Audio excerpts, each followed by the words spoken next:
Welcome to Ham and Jam, the World War II British Airborne podcast, hosted by Andy Bryant and Kevin Getz. Welcome to Ham and Jam, the British Airborne in World War II podcast. I'm Andy Bryant, and I'm joined as ever by my co-host from across the pond, my good friend, Mr. Kevin Getz. Andy, how you doing this evening? Yeah, pretty good, not too bad, thank you. So, our special guest for today's episode is a historian, battlefield tour guide, Mr. Ben Mayne. Good evening, gents. Thank you for inviting me on. Oh, thank you, Ben. But before we actually get into this, it's traditional. What are you drinking, Kev? I'm going alcohol-free today. I'm going with the water. Well, okay, that's a letdown. So, Ben, what are you drinking? I'll be joining Kevin with a nice glass of water, but my excuse is I've got a little bit of vertigo going on at the minute, so I'm just taking it easy with things. So, in other words, what you're saying is I'm the only one actually on the alcohol tonight. So, well, actually, I'm drinking some Italian, supposedly Italian lager. It's probably Italian by way of Romford. Anyway, traditional, gentlemen. Cheers. Cheers. Cheers. Cheers. So before we get into the reason why we've asked you on, Ben, can you tell us a little bit about yourself? What's your journey to World War II and the history of World War II been? I always start by saying, first of all, that it was never my intention. It was never something that I envisaged to end up being historian, battlefield guide. It all just really happened, a bit of a coincidence, really. So to go back years and years, when I left school, pretty quickly I started to work for West Midlands Police. I did 15 years in the police force, but sadly due to an injury on duty, 2 operations on my spine, and then a 3rd operation that they keep putting off due to my age. They keep saying I'm too young for it. I sadly was medically discharged. So I was left at 36 years of age with not a lot to do. I physically couldn't do an awful lot, and I was sitting at home condemned to the house, really. It was fortunate that I'd got this passion, this interest in military history that had been with me from a very young age, that I'd been visiting Normandy for probably a good 15 years around that point as well, going to the battlefields in Europe. So having that keen interest, and opportunities started to unfold, and rather than sitting at home doing nothing, I was able to go out and start to do walking the ground, taking people away, visits to the archives, and it's took me down this route now, historian, battlefield guide, and it consumes my life now. And probably similar to you two gents as well, you can't not find anything history related in the house, or someone will say something online to you. I can't escape it now is probably the best way to put it. But I'm certainly not complaining, because out of a bad situation that I found myself in, I kind of say that without this, I don't know where I'll be now. I've tried to make something good and have a purpose again, really. And I feel it's important, especially to engage with the younger generation, to try and keep these stories going for years later. Yeah, I don't know about you, Kev, but I resemble a lot of that. Certainly, that seems very familiar. Let's just say the bookshelf in the Getz household is dominated by British Airborne and military history books, and not a lot of fiction, as well as the T-shirt collection. No. Ben, we've asked you actually here to talk about 6th Airborne Division and the Breville Ridge battles, essentially, that took place in June, July, August 44. I mean, can you fill in our listeners as to why the battles for the villages on this ridge were so important, and where all this fits into the overall plan for the Allies' Normandy campaign? Yeah, I'll first probably start with just covering why the 6th Airborne and why airborne operations in Normandy as well. And I'd say a very early influence on me, and this is a notable mention to one particular gent, Neil Barber, is probably the reason why I got taken down the route of the 6th Airborne Division. One of the early books that I got was the Day the Devils Dropped around the 9th Battalion. And the stories of those men, the veterans, just immediately captivating, drawing you in, that rather than sitting at home, makes you want to go visit, walk that ground, go and see everything that you've just read about over what is effectively quite a short window of that battle that the 9th were in. I think Neil covers up to around, I think, the 14th of June in it. It's a very short snapshot of the 9th Battalion from D-Day onwards. And that was the route into looking at the 6th Airborne actions, because I'd say the main focus really has been on the 101st Airborne in Normandy and the actions in the American sector. You've got the 5 beaches that everybody usually goes to, and then the 6th Airborne stories that you hear about, or the story, is Pegasus Bridge. Unless you actively go out and start to look beyond that, it's Pegasus Bridge. And that first time of visiting... Merville. Yeah, or Merville. Yeah, Merville Battery, Pegasus Bridge. They're definitely the two key points for the 6th Airborne. But then if you visit those places, the story is then, well, it quickly moves off to the inland battles that develop, the fighting around Caen and so on. But that airborne area is not spoken about enough. And the more you go and visit, the more you walk the grounds, visit locations, the more you start to learn. And then you can start to appreciate just what was happening up on that Breville Ridge line area. And the battles that then unfolded, as I say, up to the 5th of September during the back end of Operation Paddle, that eventually they're relieved and taken out of the line. And it's just not spoken about enough for me as well. The main reason I think for that is when you look at Operation Paddle, it's coincided with everything that's taking place down at Falaise, which potentially, because of what's seen as the normal or the traditional conclusion to the Battle of Normandy, with the majority of the Allied units all around Falaise area, the 6th Airborne are doing, still in those frontline positions alongside the Commandos, 51st Highland Division. They've been there from D-Day, have hardly moved anywhere. But yet we don't speak about it, and we definitely don't visit the ground as much as we could do as well. Why do you think that is? Just in your opinion, why is it so overlooked? Is it just not as sexy as Merville in Pegasus and Horse of Bridges? I think it depends what the audience is, whether that's someone reading books at home or whether it's someone going to visit on the ground. The easier side of that to answer is probably from a tour perspective, going visiting these locations on the ground. People tend to go for 5-6 days. It may be a one-off trip because they've got a general interest and want to see the key points. And you won't have a huge amount of time to fit in this whole battle of the 6th Airborne, 1st Special Service Brigade, the 4th Special Service Brigade, all out there. You don't have time to do it. So it's not that you don't want to speak about it. You literally don't have the time or opportunity to get that across. It'd be very different if you had a group of airborne enthusiasts or commandos, because that's probably where that they would want to go for their tours. But again, it's probably a very small audience rather than the bigger overview of people that would visit. To bring that round to a historian side, or the historian writing about the histories of it, sitting at home, your general audience probably want the key major parts of the battles that take place, or well-known things.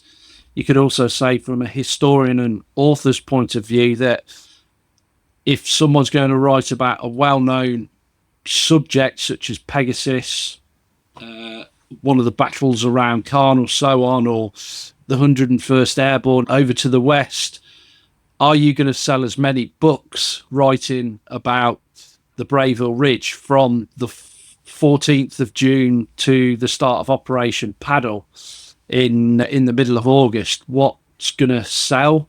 So it's probably not quite the best way to look at things, but from an author point of view or a book publisher, what's going to sell? And holding a front line, going nowhere for that amount of time, that on face value probably doesn't seem that exciting, and people may not be interested in it. But then when you start to actually get stuck into what those men were doing up there and the reasons why they had to do it and the consequences if they didn't hold that left flank would have been catastrophic potentially if the German armour had rolled in across the Dees Valley instead and tried to push him rather than round through Caen. Who knows what could have happened. That leads into sort of the question, which is, why is that ridge so important? Yeah, so for those that are listening that may not have looked on a map or even visited the ground before, so when we refer to the Breville Ridge, it's about 3-4 kilometres to the eastern side of the Orne River. And the ground rises up. The highest point along there is up at Chateau St Combe, 60 metres above sea level. It may not sound that high, but as you well know, being up there and getting that view, looking back westwards across the vantage point that you've got, you can see that 60 metres is a key piece of high ground. Once you drop off the Breville Ridge, well, you don't particularly drop off to the eastern side, but it plateaus out as you then head towards the Dees Valley, out towards the River Dees. The ridgeline, it's as well, running from north to south. You're probably looking around 15, 20 kilometres max along that ridgeline area. And the key point that I always try to get across to people when I take them there and stand at Chateau St Combe especially, is to then turn and look back westwards across all the approaches towards Caen, where the British 3rd Infantry Division would have been, is that if the Germans had held that high ground, it gives them then the vantage point from behind the Breville Ridge over to the east potentially, and then cause a lot of damage to the 3rd Infantry should they have moved all the way on from where they do eventually get to on the 6th. You just don't want those German eyes looking down over all of that area, down onto the village of Ronville. You need to dominate that high ground and keep the Germans well away from there.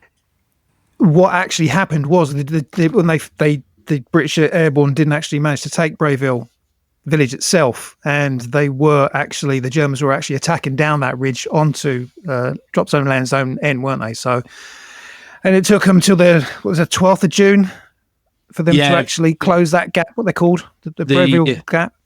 Yeah, the early hours of the 13th of June, finally the village is liberated, consolidated, and as Windy Gale says, that thorn in the side had been finally removed that had been causing the 6th Airborne, the Commandos, 51st Iron Division, a lot of problems.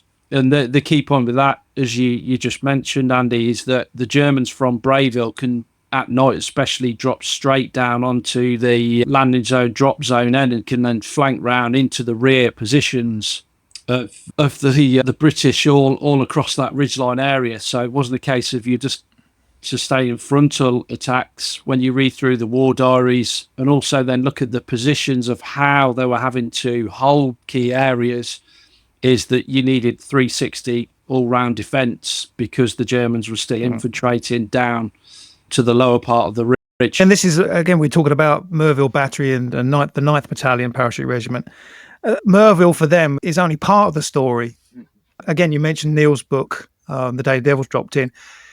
Merville Battery part is great, but what happens after that, for me, is even more fascinating. As you say, the Chateau St Combe and the battles around there. I mean, that's really heavy fighting around there. Yeah, and one of the big things that you need to take into consideration as well is to start at Merville with the numbers that Otway has available to him that go into the battery, then leaving with roughly 80 men that are fit and able to fight, heading back towards the chateau up at Amfreville with roughly 80 men. He's going to be desperate to be relieved, reinforced by anyone who can get up there towards the area of Amfreville, which we obviously know that number 3 Commando do quickly move up, or elements of it move up to support.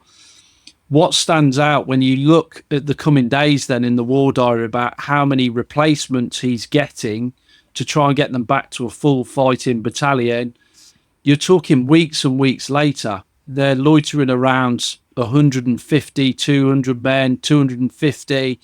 They're never a full complement as they should have been, landing, if everything had gone to plan, 600 men for Otway to have to fight at Merville Battery. And he's not got those numbers. And then he's constantly taking casualties as well during the whole of that battle from German patrols, engagements, constant mortar fire onto their lines on the Breville Ridge.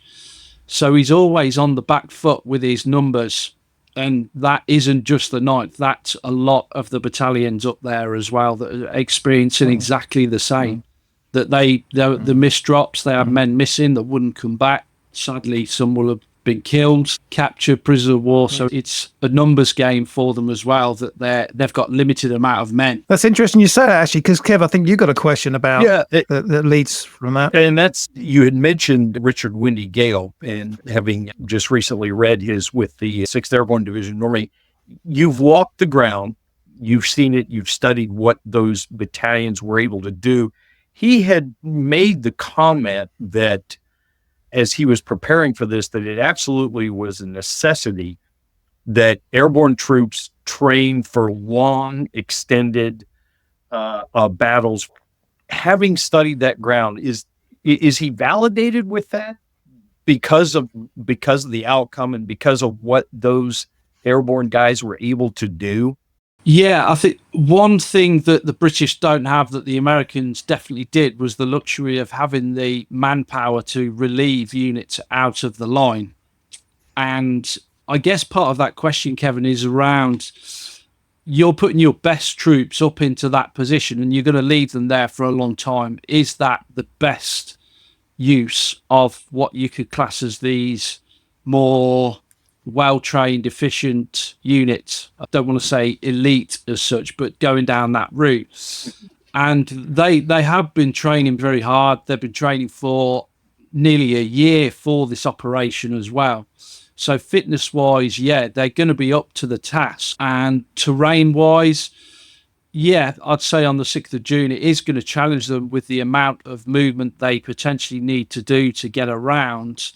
But then once that static line is formed, one thing I have read as the months went by, and I can't remember, I think it might have been James Hill that mentioned by the end of Operation Paddle, or at the start of it, he's saying that the men are unfit because they've been in the front line, stuck in those front line positions, unable to train as they were prior to the operation, and that had an impact when they do eventually move off and undertake Operation Paddle. And by the time of Paddle as well, the replacements they were getting weren't necessarily airborne. They were just guys from the infantry depots and Canlone officers. Yeah, I think so, because I think, to your point, it is viewed as elite, and it's, the special training, it's the beret that separates them from everybody, it's the fancy Denison smocks, and that there is this notion that, like you'd said, gosh, we spent all this money and all this time training these guys. Why are we leaving them in the front lines for as long as we are? But I just thought it was interesting that Gale was like, no, we need to prepare these guys in a much better way rather than just hit run. They may be on the lines for a while, and they need to prepare themselves for that in order to achieve whatever objective we're wanting to achieve. Just another small point on that as well is that when we talk about 6th Airborne in Normandy, you do have the 51st Highland Division coming under the command and the Special Service Brigades, and they're all going to be trained to different kind of standards. The commandos definitely stand out, and one thing that did stand out in reading on D-Day, it's going to be the 2nd Oxon Bucks, the men around the area of Pegasus Horsa Bridge, that when the commandos started turning up, probably around 2 o'clock onwards in the afternoon, that even men of the 6th Airborne were saying along the lines of, geez, the Germans have had it now because the commandos are here. So I don't want to say that the 6th Airborne were relying on the definite experience of the commandos in the 1st Special Service Brigade, but I'm sure they were glad to have them working alongside them. And between the two of them, that is, well, I always say, again, going up onto that ridge, you've got probably the two best units in Normandy up on that Breville Ridge line. And that ties in then with just how important it is. And the task is to hold that ridge. And you want your best men up there to do that. Down in Laporte, when the commandos actually link up with the 7th Battalion guys and the Ox and Bucks, and one of the commandos says, "It's all right, Cherryberry, the real men are here now," or words to that effect. Yeah. I don't want to go off on the tangent about the commandos, but when you do start to look at the experience within all the ranks in the 1st Special Service Brigade, and it goes all the way back to 1942. You've got men that were in Dieppe fighting. You've got VC winners coming ashore, military crosses, military medals. And I guess the 6th Airborne, there was a lot of those men that would have known that, and they knew that between them, they were going to successfully achieve what their objectives were and hold as well. Going back to the actual Battle of Breville, I'm mispronouncing it. I always say Breville like Breville toast maker, but never mind. And Lord Lovett's actually wounded in that preliminary bombardment when they actually put the attack in, isn't he? Yeah, you've got both senior officers of the 12th Devons, 12th Battalion as well. If people haven't studied or looked at the Normandy campaign in a huge amount of detail, it's not uncommon that you come across these friendly fire incidents. So it wasn't just a one-off out of the blue. Yeah, unfortunately, artillery rounds start to fall short right across the area of the church at Amfreville, pretty much through the area of the commando farm, where the number 6 Commando Memorial is, and then on to Breville. And then later on as well, even when the 12th Battalion and 12th Devons are in the village as well, you then have a further artillery bombardment that ends up killing several others again. So yeah, Lovett is caught up in that early on. That pretty much ends his war. He doesn't see active service again. It's the end of his Normandy campaign, on the 12th of June. It's all the 12s, actually, that battle. It's 12th of June, it starts. The 12th Battalion, the Parachute Regiment. It's 12 Devons on that attack, isn't it? Yeah. And of course, the 13th, 18th, Hussars. A Squadron. Yeah.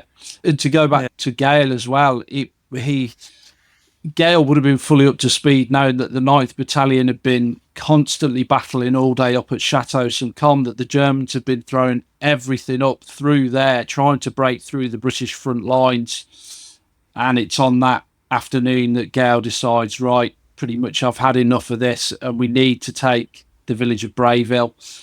Breville sits right in between the village of Amfreville and Chateau St. Côme. And it's that thorn in the side that he refers to. And eventually, in the early hours of the morning of the 13th of June, the Germans are pushed out and it's consolidated. I just think Wendy Gale is just fascinating as a character anyway.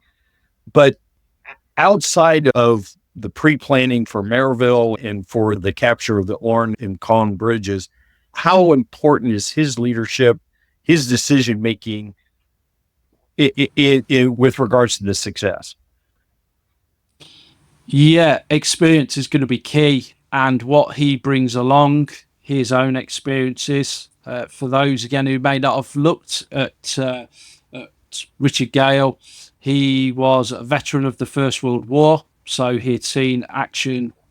Was it a military cross? I want to say he was awarded during the First World War. Military cross recipient. The gallantry. So it's not as though he's an officer that has just come through the ranks prior to the start of the Second World War. So he is you could say, well, he is a veteran. He's the veteran of the First World War. He's an experienced soldier that goes down the path of being given this opportunity to develop what is new to the British Army, the airborne forces.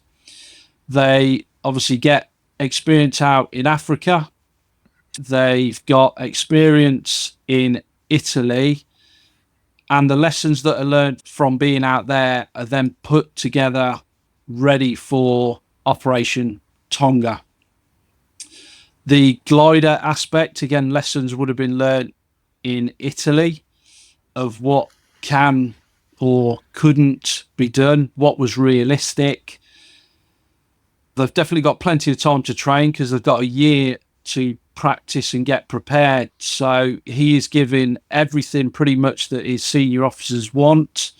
And when you look at another great example, I'll go with the two officers that link into the stories we mentioned. So Otway in particular, although he wasn't immediately in command of the 9th Battalion, they're being given resources such as creating mock batteries. So it's not a case of just go and train your men, go through your route marches, do your physical exercise. The detail that goes into this, he's giving kind of ownership to his senior officers because he clearly trusts them to develop their own plans.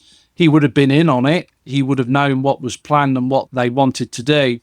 But he's experienced and he knows these officers. He's happy for them to conduct their own training. Again, with Major Howard and the men of the Ox and Bucks going into the Pegasus Horsa Bridge training for them, whether it was practicing in the gliders or just going to the Countess Weir bridges a couple of weeks before the operation's going to take place.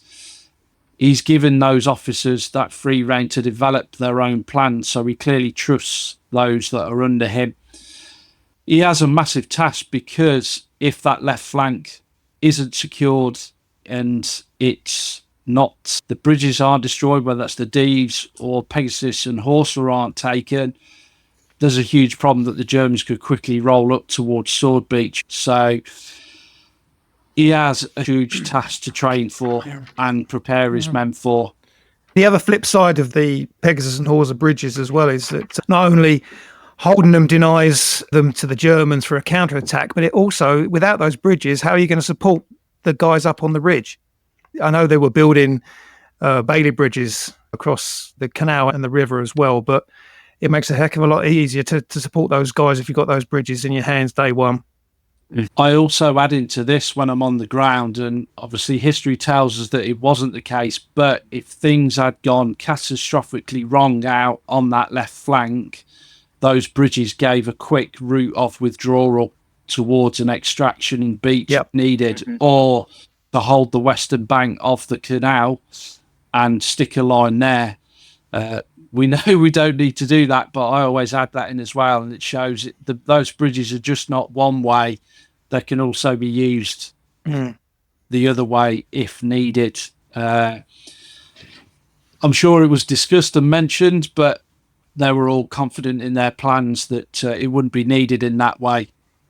Which leads me to ask this question. I'm glad Andy brought it up. Everybody talks about, we get it, the bridges on the Collin Canal, Orne River. But aren't the destruction of the other bridges just as important?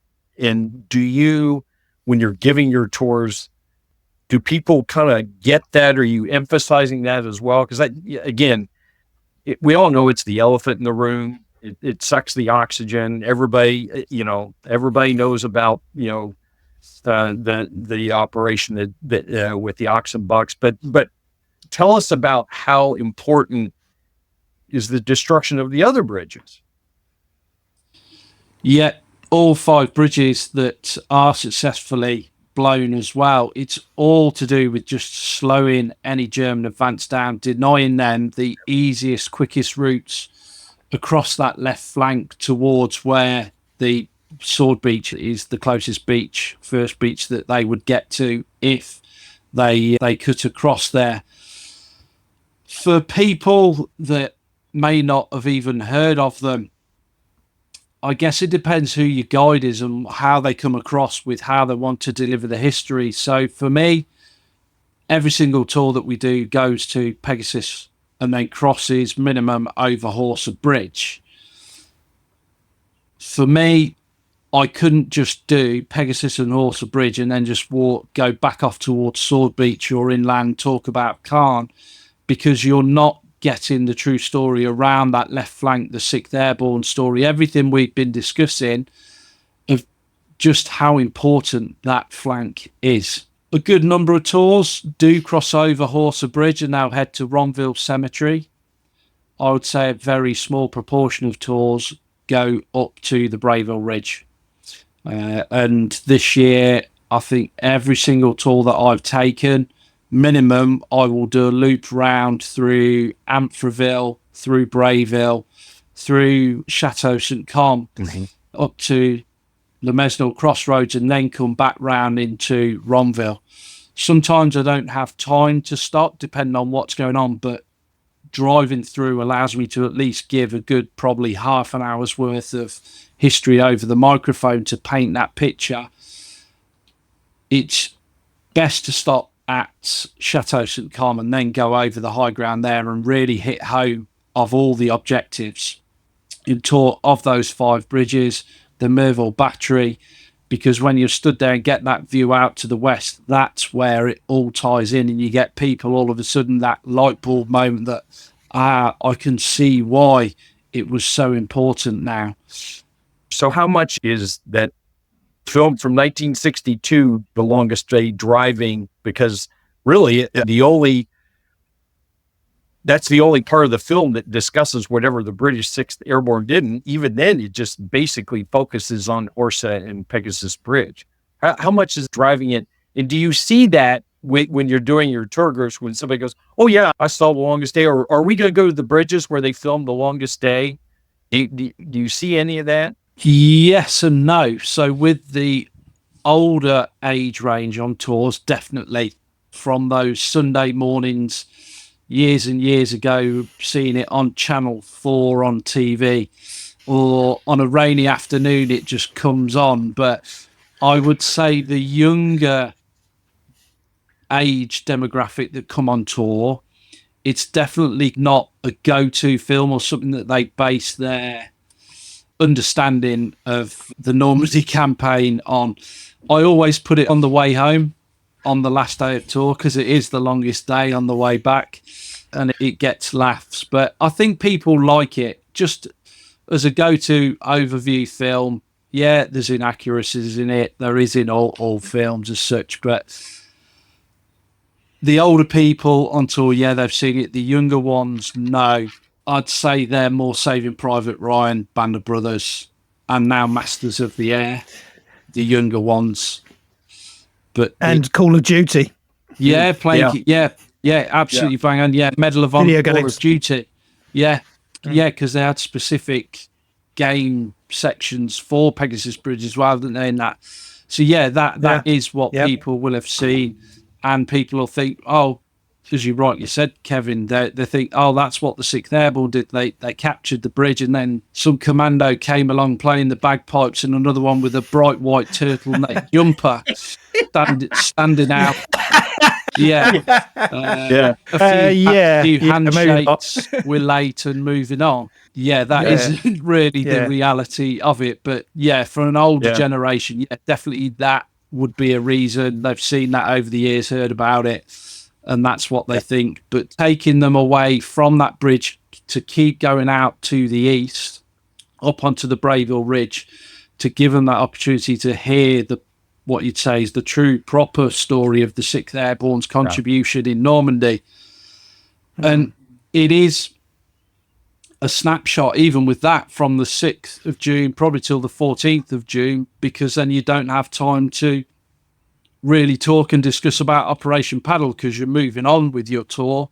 So it's still only kind of 1/3 of their Normandy campaign that you get to speak about to people. So there's a lot more that can still be done collectively. I was just going to ask, I wanted both of you, because I know it's one area I've been to Arnhem 3 times, and I haven't been to Normandy yet, which that will happen. Shame on you. Yeah, I know. It's awful. Take away my card. I wanted you guys to comment on this, because this was something I found really interesting. And I know you guys have been there, because I think we're all in agreement. Walking the ground is so instrumental in being able to understand what's happening, or what happened, why decisions were being made. And I just wanted your comment on this. This is Gale commenting on the Deeves. And he said, these marshes have been flooded by the Germans, and there was something extremely eerie about them at 1 a.m. in the middle of the dark night. The marshes were intersected by deep and wide ditches and bottomed with sticky slime. It was impossible to cross them without help. Some men were drowned, and much of the ambulance equipment was lost. Kind of give us a sense of those who haven't been there, or those who have been and maybe how difficult that area is. And then you, on top of that, now you obviously it's changed in 80 years, but how difficult that was for those guys. And then you throw on 5 feet, 6 feet of water plus mud and slime. He's obviously referring to the start of the Normandy campaign, the 6th of June. And one thing that immediately stood out to me when you've read that is that still stands for Operation Paddle, because he has a decision to make for Operation Paddle. Does he just push across that Dees Valley, even though some of the fields would have still been flooded? Do they push? What route does he take? And with the 6th Airborne in particular, rather than do that, he goes down, tracks the old road that mirrors the motorway now, and he decides to cut through the valley that leads out eastwards to try and bypass all this flooded area, marshy ground. Because you have got the bocage around there, but not to the extent of what the Americans were encountering. You've got the Dees River with the bridges, but when you look, I want to say even by mid-June, the Germans actually started to repair some of those bridges for their logistical reasons, so they could move over. So there's going to be bridges there, but as for venturing off into this marshy, boggy land, you're going to need your armour support, whether it's Shermans or whether it's self-propelled guns, sextons, so on. You're not going to be venturing through the fields in this wet, boggy condition and run the risk of sinking. And then if you still can't see across them, are they going to end up dropping into 6 feet of water further along, getting stuck? So the limitations of the area of the battlefield there, if you go and visit it now, I'd say vast areas of it are still the same. It's not changed. Around the towns, villages, you've got new bits popping up, but the majority of it, you can see it as you drive in or out along that motorway as well. You get a good sense of what it's like. And one thing that also stands out to me, even at the height of summer, whether it's at night or early in the morning, visibility sometimes is bad because of the amount of mist that forms all around there as well. So you can't really see where you're potentially going to be heading off to. So there's lots of implications of trying to get through that Dees Valley area. Yeah, the commandos, 1st and 4th Special Search Brigade, end up doing it during Paddle. The Belgians helping them as well, Brigade Perron. But for the 6th Airborne, no, their route, Windy Gale definitely makes that part of his consideration all the way through around the 16th of August. So it still stands all that time. From the Breville Ridge looking east, it's very flat, isn't it? It's broken up with the Dees River. If you can imagine that being flooded, it puts me in mind of the causeways up the western flank around Utah, which 101st had to take. You've literally got all this flooded area, and the roads on the eastern flank around the Dees are the causeways through the flooded areas. Yeah. So I've been to Normandy a few times now, and I've got my favourite stories of the Normandy campaign, one of which is, I like to call it his wild ride. It's old Major Tim Rosevere and his through Truan High Street with his Jeep and trailer, his commandeered Jeep and trailer with sappers hanging off left, right and centre. Have you actually got a favourite story from the Normandy campaign, 6th Airborne related? Oh, it'd be hard to choose. Individual. I'm thinking more to link it to possibly an individual that I speak about. And Well, I noticed you got a picture of you holding, is it Ron Jepp's photograph at the Sunken Lane up at the chateau? Yeah, and this is what I was going to choose. One of the reasons for that, you had the 2 Jett brothers that parachuted in on the 6th, so Ron Jett and Terry Jett. Ron landed in the right place, did Merville, so on, and then was a machine gunner sat or positioned at the top of the Sunken Lane where the Green Gate is now, looking down the driveway directly down towards Chateau St. Con. So he was still obviously there fighting with the 9th. Terry had been misdropped and referred to as he was dropped in the floods. So he'd gone missing and he doesn't make it back. He does survive the war, but doesn't make it back to meet up with his brother in Normandy. And I learned this story from Gordon Newton, one of the 9th Battalion veterans. He actually gave it during a eulogy because Terry Jepp had died, I would say about 7-8 years ago now, and I was very lucky to be invited to a short private service at Ron's grave, where they'd decided, the family and the 9th Battalion veterans, that they wanted to reunite the two brothers, so they scattered Terry's ashes at the foot of Ron's grave all those years later. Gordon Newton in that eulogy said that Ron was a very good machine gunner. He had a very good record up at Chateau St. Com. And one of the things that he always remembered about Ron was that he was constantly asking, has anybody seen my brother? Has anybody seen Terry? Anybody heard any news about him? Where is he? Has anybody seen it? And he was constantly asking. But on the 12th of June, Ron was then killed in that position during the German attacks. His machine gun down at the top of the sunken lane looking towards the Chateau St. Com. So he never got to find out that his brother had actually survived and eventually made his way back to the lines. And for anybody, if you look at war diaries attached to the 9th Battalion war diary, Terry made his own little diary. And I have seen extracts of that clipped in with that for what he managed to record. But yeah, it's probably that. And one thing I always point out to people is when you go and stand at Ron Jepp's grave, I obviously stand behind his grave looking towards the group that are looking at the engraving. I get them to turn and look behind them because direct line of sight from where you stand behind Ron's grave, you can see where his position was at the top of the sunken lane by the water tower. And for me, there's not many places on a battlefield that you can stand at a cemetery and point to exactly where someone was killed in action like you can with Ron's grave. So I always find that quite poignant that you can do that and remember the Jepp brothers. Yeah, I mean, yeah, there's so many stories up that untold stories, or from the 9th Battalion up at the chateau. And as you rightly say, we need to bring those to the forefront a little bit more. I guess a very brief one for you as well is around war crimes, atrocities that are committed against the 6th Airborne. One of those, I always talk about those that were murdered, killed at Hero Villette in the early hours of the morning, that are buried in the back of the communal cemetery there. So we always talk about that when we drive Hero Villette, not just to remember them, but also just to point out that it wasn't just the Canadians or Americans that had been murdered by the Germans as prisoners of war.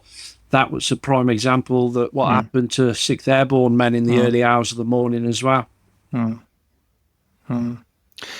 Yeah, shall we draw proceedings to a close, gentlemen? I think, are we getting a look? I don't know, Andy. I've just been pounding water.